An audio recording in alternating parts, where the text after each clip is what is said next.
Oh, hi. Jesus Christ. What is up, everybody? I hope you're very well. I hope you're getting ready for Christmas. It has been a rather long time since we've done something like this on the channel.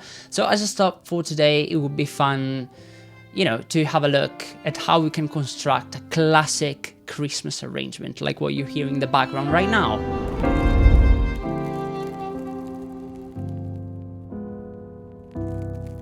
I will talk you through what I've done in just a minute when the music is done playing, so grab yourself a fuming cup of hot chocolate, sit back, relax, and enjoy.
Alright, so the very first thing I did before, starting to orchestrate, right, before starting to arrange the piece, was creating a lead sheet. This whole piece is a pretty simple jazz ballad that mainly consists in 1, 6, 2, 5 progressions. And I'm not going to spend ages on this because every time you talk about harmony, everybody kind of pans out. Nobody likes it. But very quickly, basically, I kind of substituted some chords here and there just to make it sound a little bit more interesting, because the whole progression in general is pretty simple.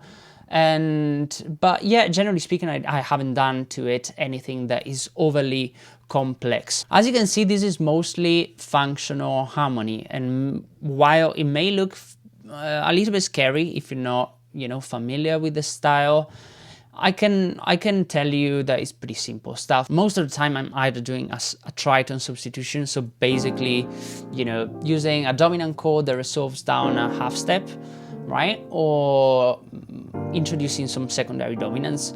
So basically that's chord 5 of what follows it. And the other thing I've done was basically adding more extensions to the chords that we already had. Like, for example, this G7, I turned it into a G7 flat 9, or this D minor 7 that we always have on the second bar. Sometimes I turned it into a D minor 11 just to make it a little bit more, colorful. But generally speaking, I haven't done anything too crazy with it, also because I didn't want it to sound too modern, right? And that's part of the style as well, recreating this sense of nostalgia. And talking about nostalgia, you may have noticed that I opened the piece with an F major 9 going into an F minor major 7, right? And this is a classic change, right? This is the sound of Christmas to me. So I wanted to make sure to establish the right vibe right from the start. And last thing before we move on from harmony to more interesting things,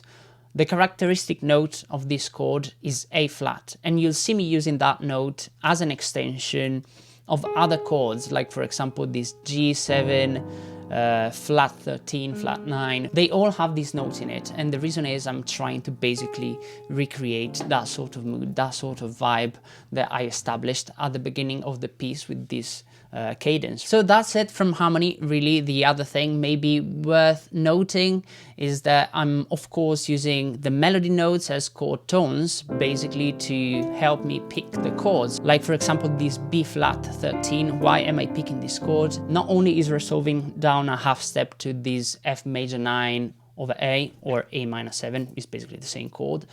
But it's also, you know, we also have G in the melody, that is the 13th of B flat. So, you know, so that's harmony in a gist. If you're interested in, you know, going deeper into this, you can grab this PDF from my Patreon. So we talked about creating nostalgia and these old-time cozy sorts of vibes. And with that in mind, I basically decided to pick a limited number of instruments for this arrangement, mostly just strings and saxophones, of course, a little bit of double bass and some drums played with brushes. Let's talk about the intro now, because it's, you know, it's an important part of the piece. I mean, it's an important part of every piece of music, right? Because if nobody likes the intro, they're not gonna listen to the rest of the piece. For this one, to give it like a Christmassy kind of mood, I've used a combination of a few different things. We have strings doing this tremolando kind of thing, of course, which is very characteristic of the style.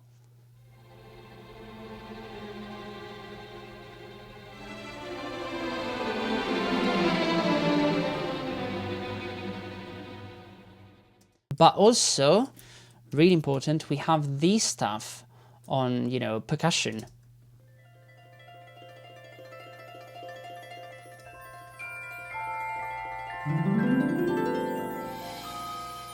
Right? The moment you put it together with strings, you have all this fairy dust basically happening in the background. I don't know how else to describe it.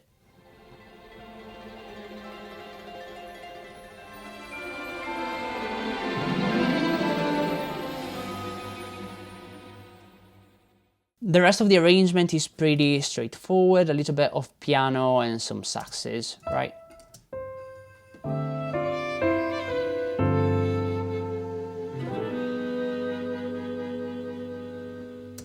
Cool, so let's talk about the saxes a little bit, because it's obviously an important part of the piece. Let's skip the alto sax solo for a second and jump onto the second A. Here's what we have.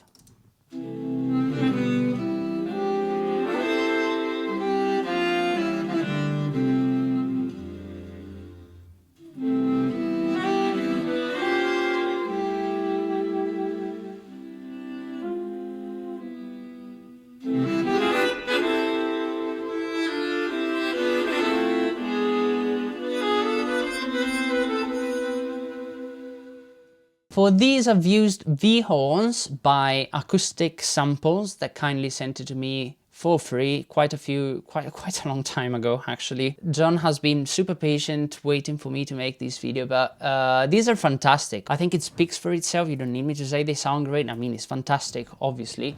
I haven't really done anything to it other than adding a little bit of reverb, but most importantly, they have this great, you know, room simulation within the plugin. So I basically distributed every instrument across the front row. This is alto 2, tenor 1, tenor 2, and the bari on the far right. Also, I changed the default mic to AB. That basically gives you a wider kind of sound. So that's all I've done to it within the plugin itself. We're going to be talking about the solo parts in just a second. But on the mix bus, we have a bunch of effects. They don't really do much. The more important thing is probably this EQ.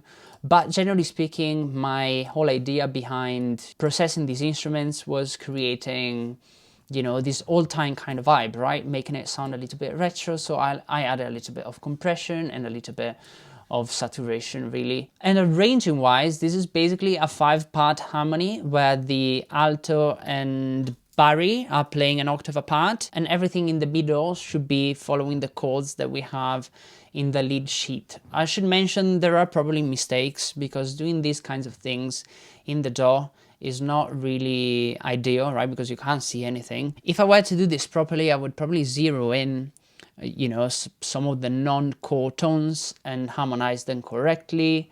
or, you know, spread, you know, use different voicings depending on different parts. Also, you see that while the chords are basically the same as the lead sheet, the voicing, sometimes I do change them.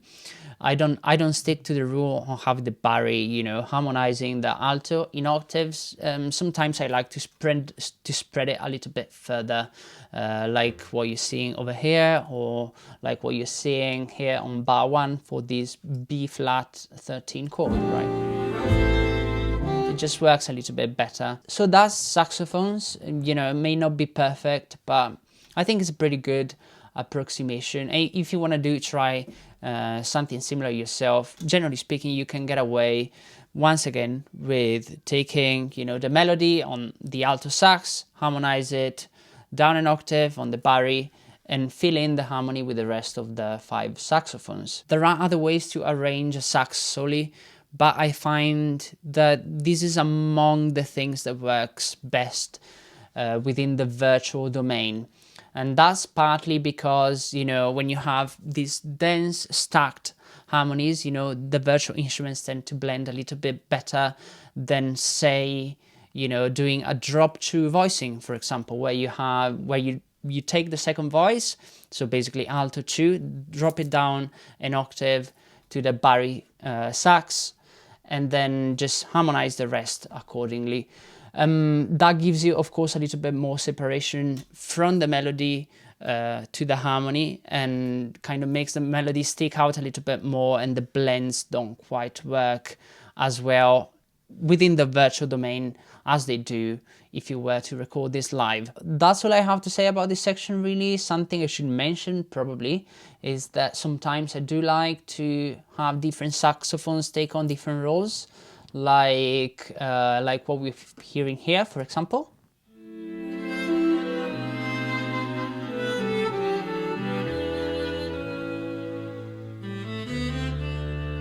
Right?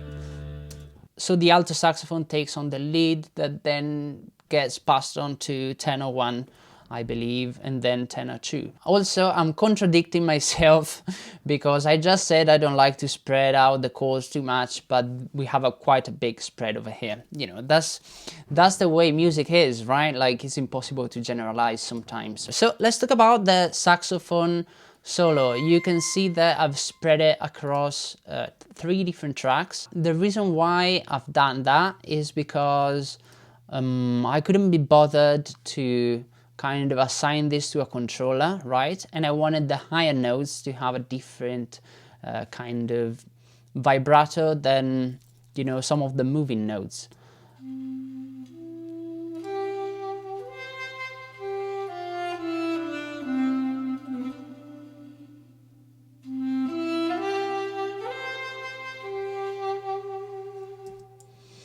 And a little bit of pitch fluctuation to make it feel more human, right? It's a very exposed part, so I did spend a little bit of time on this one just to finesse some of the details. Right? The pitch bend over here. All these little embellishments, like these ones you see over here, for example, are what gives the illusion of, you know, a real performance, I hope.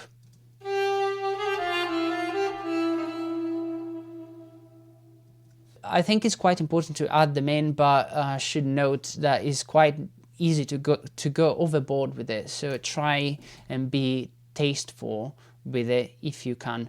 Let's talk about the strings. We haven't talked about the strings much. I tried to sneak them in pretty much midway through the first, you know, the repetition of the A section.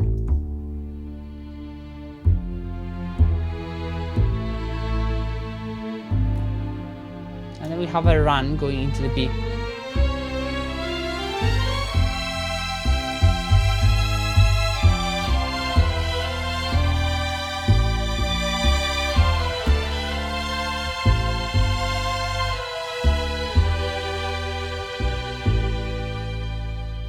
So we have some things in common with the saxes, right? The way this whole section is arranged is basically like a 4-part harmony with the top and the bottom voice basically playing an octave apart, with the top voice being the first violin and the bottom voice being cellos. I mean, this part may be a little bit high for cellos, but you know, we're making a mock-up, so I'm not too concerned about that for now.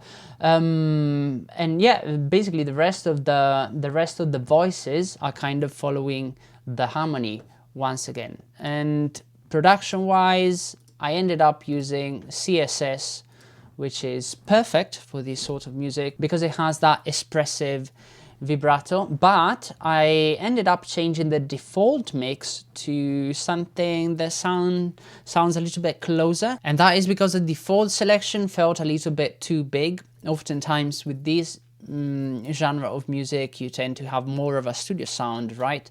This is a studio sound, but using more of the closed mics kind of helps making things feel a little bit more cohesive, particularly so when the rest of the instrumentation is pretty much closed mic'd, with the double basses and the drums and the piano and everything else. But apart from cinematic studio strings, I've also used a layer of Vista. It's quite subtle. This library has a very expressive, romantic, vibrato that matches the style of performance perfectly, pretty much. But also, it's a smaller ensemble. So having that, that extra layer kind of makes, I know it may be counterintuitive because in theory we are adding players, but adding this extra layer, which is just the closed mics, by the way, adds a little bit more definition that makes the ensemble feel smaller. It has a bigger sound, but the ensemble feels smaller to me, which is of course perfect for the style as well. With this genre of music, you tend to have smaller string section. The only thing left should be the rhythm section, so a drum kit played with some brushes and a double bass and the piano. I wanted to add more stuff. I tried to record a little bit of guitar, but it didn't quite fit as well as I hoped, so I just quite literally stuck with these three instruments. Let's have a listen to the A, for example.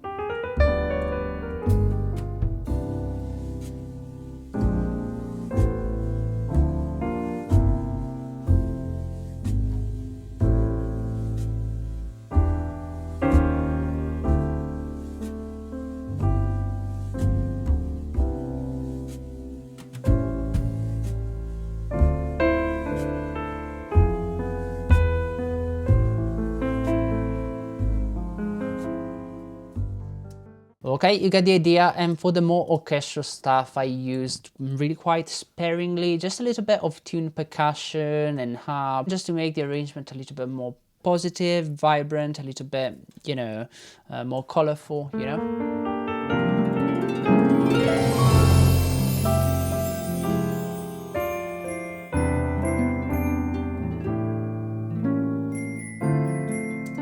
Right? We talked about that at the beginning. That's it, nice and simple. Once again, if you want to have a deeper look into this Logic session, you can grab it from my Patreon alongside, the lead sheet that I showed at the beginning. I hope you enjoyed the video. Thank you very much for watching and have yourself a merry little Christmas.